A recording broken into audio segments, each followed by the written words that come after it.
Good day mga katambay. Dito po tayo sa bayan ng Anda, Pangasinan.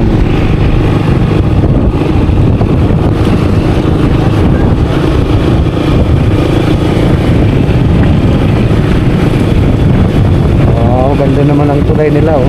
Iba't ibang kulay.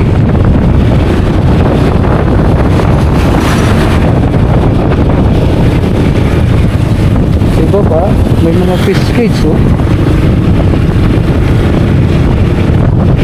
Meron silang mga fish cage. Bangus siguro.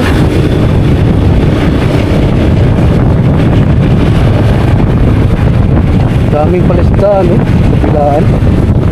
Tingnan nyo. Yan, no? Ayun ako nakikita ng ganito. Ganun din sa kabila, marami rin. Fish cage yan daw.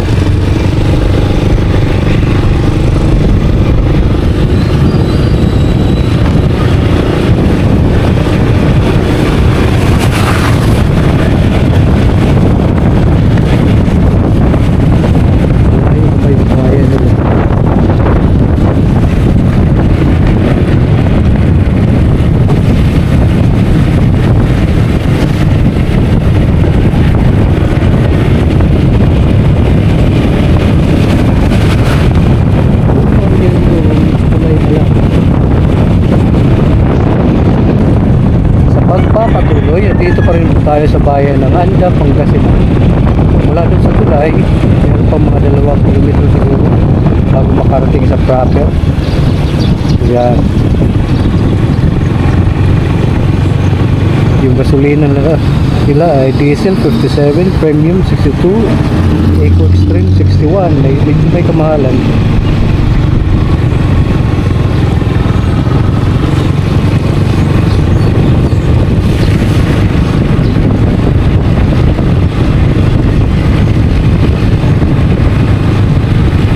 Anda, Pangasinan. Time check, it's 6:29 ng umaga. 6:29. Tulog pa ang mga tao.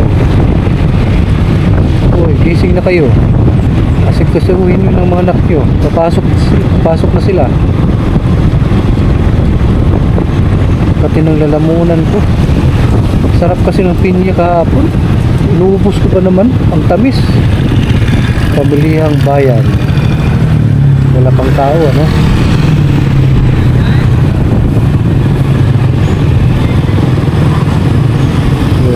Tingnan muna natin kung business area nila.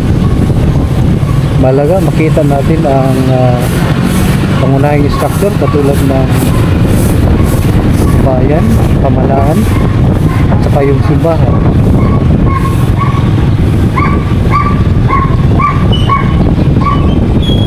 Itong munisipyo wala nang iba. Bogis munisipyo, eh.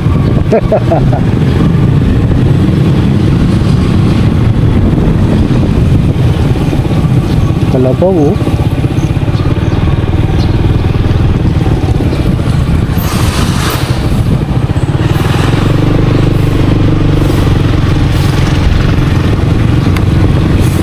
Ngayon tahimik pa pag tungtong na ito yung simbahan, no? Ay hindi, ano to? Gymnasium.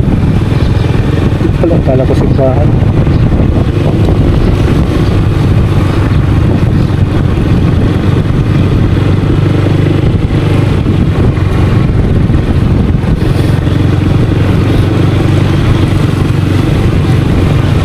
Ayun ang simbahan, no? Kita ko na yun.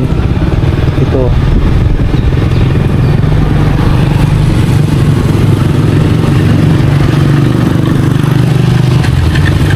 Ngayon ay marapat dapat naman siguro. Tingnan natin ang residential area.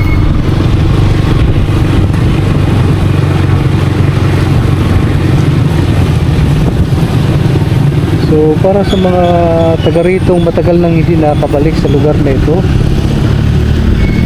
marahil ay doon na po kayo nakapag-asawa at hindi na nakabalik dito for some good reason, ang video ito ay para po sa inyo, para muling gunitain at sariwain ang lugar kung saan kayo lumaki. So marahil dito kayo nag-elementary, nag-high school,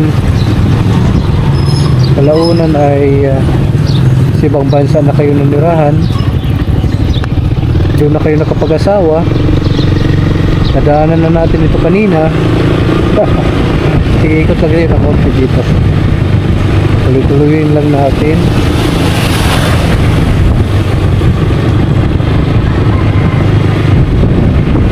Ano yan? Now, sa mga hindi naman taga rito, marahil ay nag-search lang kayo kung gusto nyo magtayo ng negosyo. Siguro kung video ito ay makakatulong sa inyo para ma-check, makita kung anong klaseng negosyo ang pwede ninyong tatag or i-establish dito sa lugar. Klaro naman po yan, ano? Kung anong gusto niyo ipakita. At doon naman sa ating mga magigiting na mga politician, sana matulungan niyo pong bayang ito. Hindi naman sa mababa yung tingin natin, kaso lang pagtulungan po tayo para mas mapaunlad pang maigi ang lugar na ito. Tingnan mo yung kalsada, hindi siya ganun kaigi, parang klase yung pagkagawa. Kung hindi man sa inyong termino ito, baka sa ibang manungkulan, baka maaari kayong magawa para mas maayos itong bayan, maayos itong kalsada.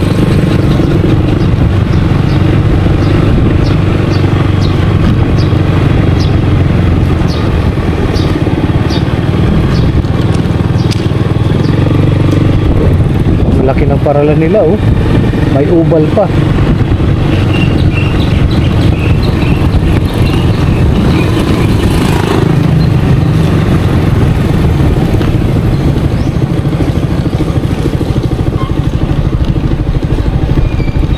Pinabaha siguro dito. Bakit ganito yung mga kalsada?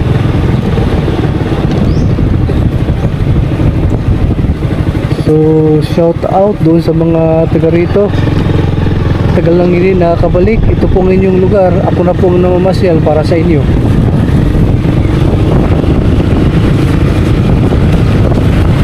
Magugulat lang kayo baka isang araw hindi nyo na makilala ang lugar ninyo. Malaki ng improvement, marami ng bahay, may mga ano na nga doon may mga business establishment na doon sa harapan.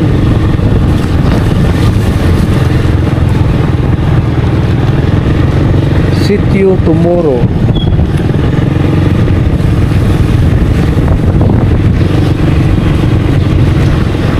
Tulad nere.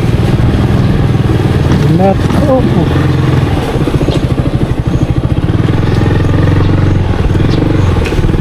Matindi ang pagkasimento. Balik lang tayo doon. Tingnan natin kung anong meron.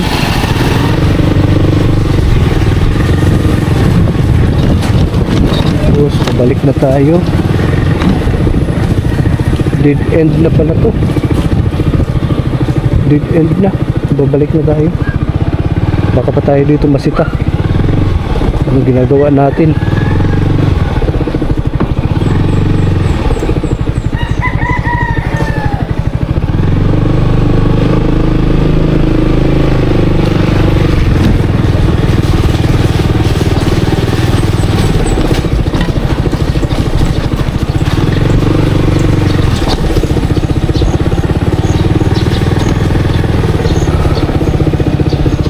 Private property siguro to dito, kaya hindi na semento.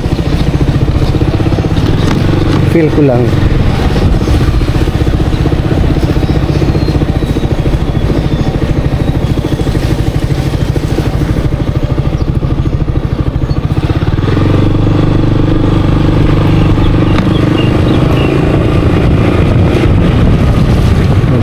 beautiful, di ba? Ang lawak, oh.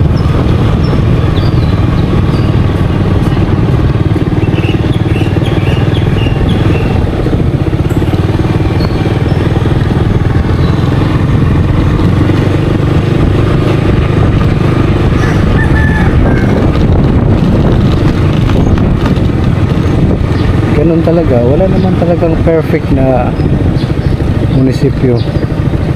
Kailangan lang talaga magsumikap bawat isa, kasi pag ganito kasi makita natin palagi, wala tayong choice kung hindi yung ibang mga taga rito ay mapipilitang mag-migrate sa ibang lugar. Imbes na yung potential ay nasa atin, napupunta sa iba. Malay nyo naman, ano? Baka isang araw ang presidente ng Pilipinas ay dito pala magmumula. Okay, sana yun, para mapaayos itong lugar, bigyan ng maraming negosyo, ayusin ang tourism. Yun naman ang pinaka the best na spot yung na pwede natin gawin dito, yung turismo. Maganda ang mga beaches daw dito, di doon tayo mag-invest, ayusin ang mga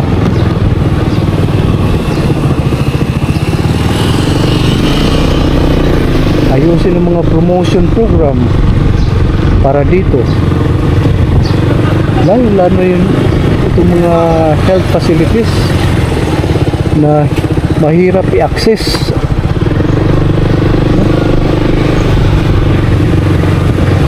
Napakalaga po nun.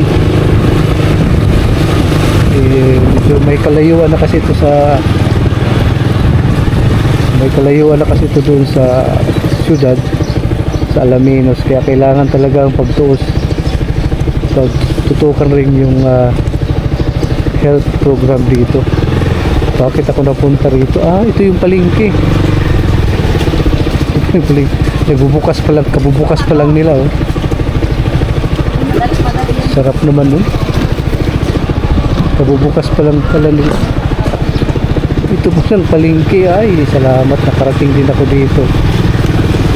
Balang araw makikita nyo rin ito, diba? Nag-improve na, malaking improvement yung palengke kaysa dati, o kung wala.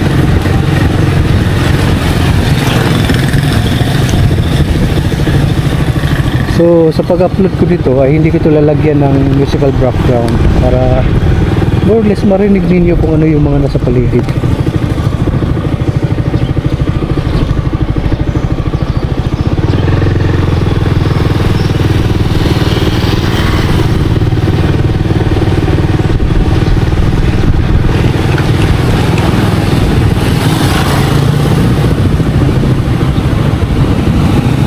No entry.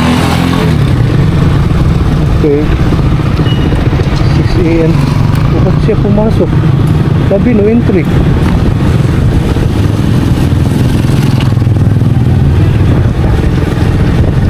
Meron pa palang daan dito.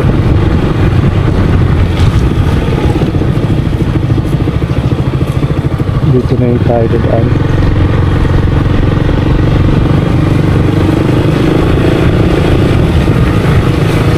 Residential area pa rin ito ng Anda. Dito maayos ang pagkasiminto. Yung napasokan ko kanina doon, medyo peligroso pa yun.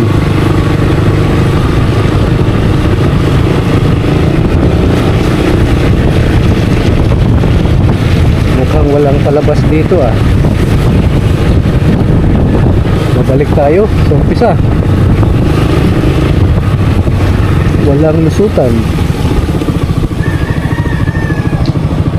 Ito, meron dito. Meron dito.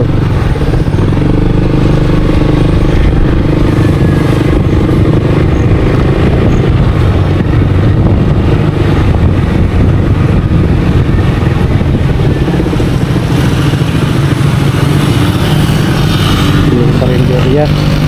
Kakain muna tayo dito.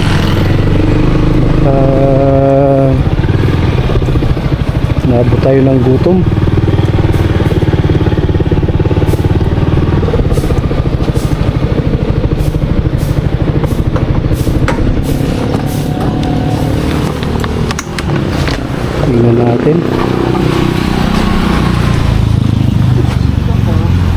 Ay, may gulay na. Ano pong isda ninyo? Isda po. Oh, meron? Ito po. Sige, bigyan mo ko ng isa niyan. Ibigyan mo ko ng isa. Dito ako kakain. Stop recording.